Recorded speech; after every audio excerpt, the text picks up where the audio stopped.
and good morning. My name is Aliyah Shika. And I'm Hannah Seiler. And I'm Jalia Ayala. We're the PCTBS competitors for the American Spirit competition of this year's Skills USA chapter. Here with us today, we have Dr. Lakhouili to share her story, more specifically her time spent in the military. What interested you about the military?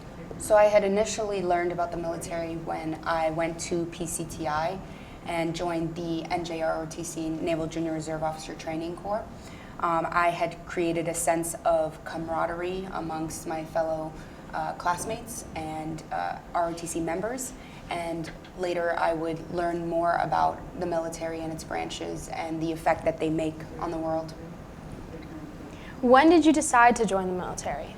It was in college. I was just about to enter law school, and I had decided to join the military so that I could join the Judge Advocate General Corps, which is basically the attorneys for the military. What branch did you serve? I served in the United States Army How long would you say you were in the military? for approximately 3 years. Now that we have our background information, let's hear more about your personal experience. Would you say being in the military changed you as a person? If so, how? So being in the military definitely changed me. I don't think anyone joins the military without having some effect on their lives. It showed me a sense of discipline. It showed me what people had sacrificed in the past, and it showed me the effect that I could make and how I could change the world someday. Would you say there were a lot of women in your branch? No, not really. I think there were maybe 4 women within my specific unit.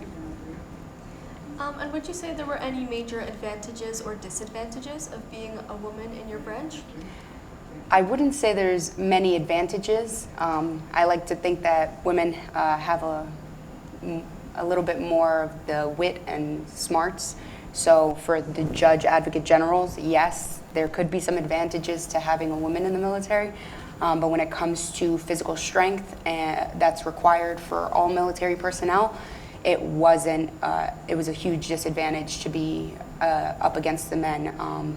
So, for example, the funniest thing that happened was a 250-pound fellow military personnel.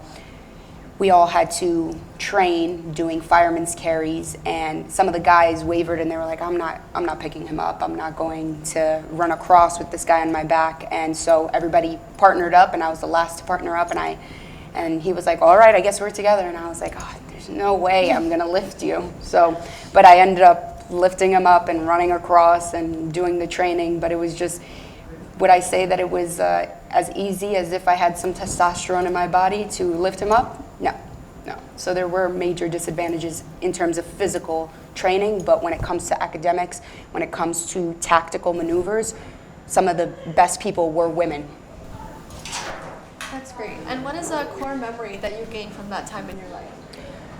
A core memory would have to be my commission when I enlisted and got into the military, and they finally gave me that contract. I was very proud of myself. I was ready to delve into the issues that I've always wanted to be a part of, which was to deploy and make strategic maneuvers and decisions as to what is permitted and not permitted by international law. And what would you say to any aspiring young women who want to go into the military? I would say that they should train just as hard as everyone else and not doubt that they have the ability to excel just like any man. It doesn't really, the physical strength will get there, and there are different requirements for men and women when it comes to qualifying, but once you're in the position, once you're training and you build that camaraderie and you know what you're fighting for, it will come. The testosterone will appear somehow. With that, we as a group would like to thank you for your time to sit down and speak with us.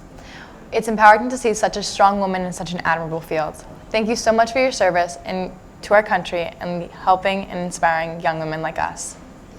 Thank you as well to those who are listening and believing our time is now. For this PCTBS American Spirit broadcast, thank you for watching.